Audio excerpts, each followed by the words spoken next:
ये देख लो भाई, बेरोजगारी की भरमार। आज है एसएससी, ईपीएफओ और इसमें शॉर्ट हैंड दोनों की आज टाइपिंग है। और ये भीड़ देख लो आप कितनी सारी है,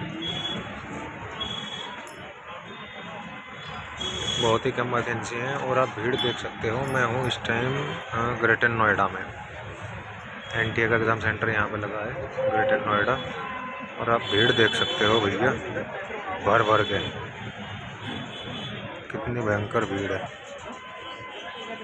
ये देखो लंबी कतार, कितनी लंबी कतार लगी पड़ी।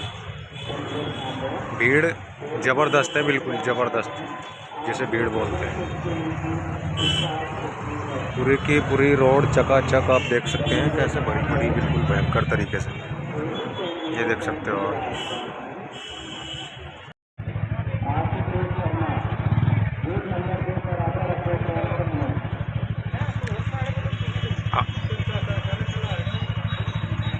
भीड़ बड़ी भयंकर है।